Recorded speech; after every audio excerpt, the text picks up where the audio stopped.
The Gospel of Mark, chapter 15, verses 1 to 37.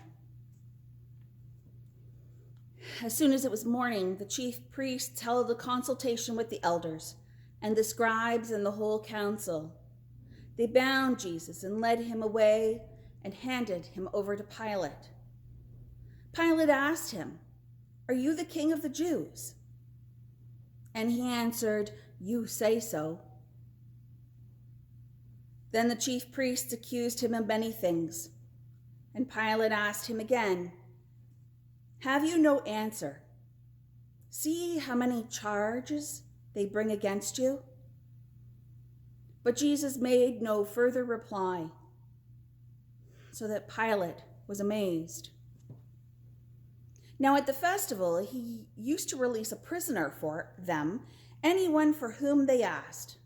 Now a man called Barabbas was in prison with the rebels who had committed murder during the insurrection. So the crowd came and began to ask Pilate to do for them according to this custom. Then he answered them, "Do you want me to release for you the king of the Jews?" For he realized it was out of jealousy that the chief priests had handed him over. But the chief priests stirred up the crowd to have him release Barabbas for them instead. And Pilate spoke to them again. "Then what do you wish me to do with the man you call King of the Jews?" They shouted back, "Crucify him!" Pilate asked them again, "Why? What evil has he done?"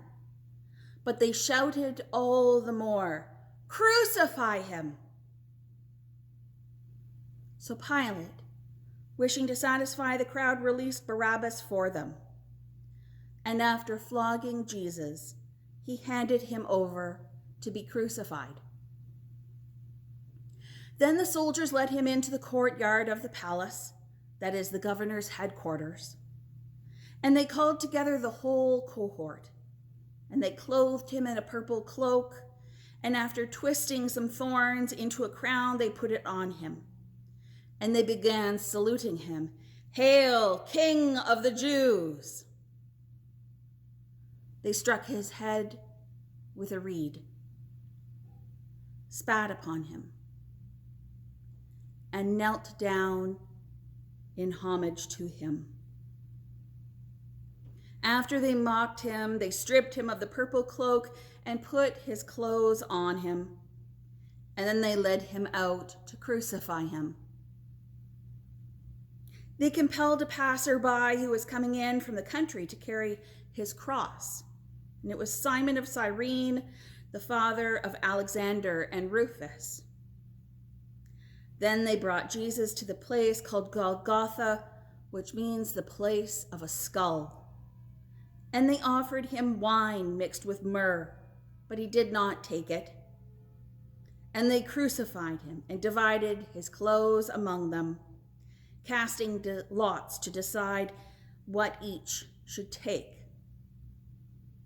It was 9 o'clock in the morning when they crucified him, and the inscription of the charge against him read, "The King of the Jews."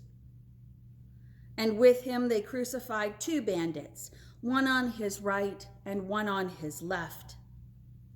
Those who passed by derided him, shaking their heads and saying, "Aha!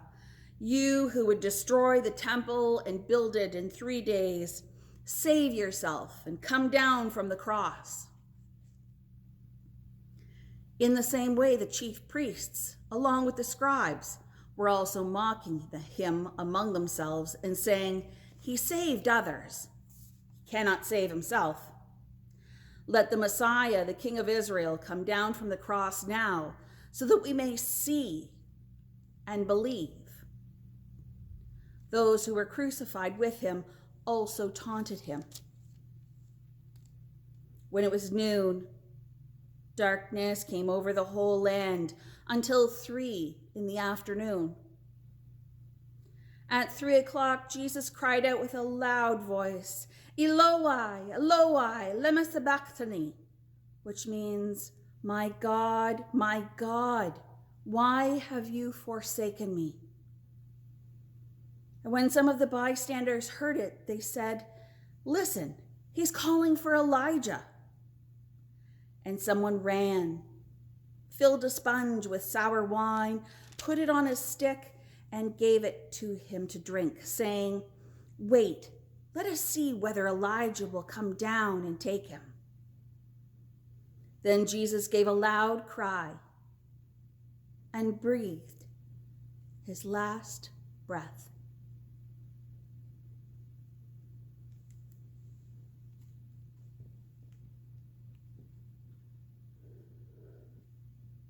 The light of Christ.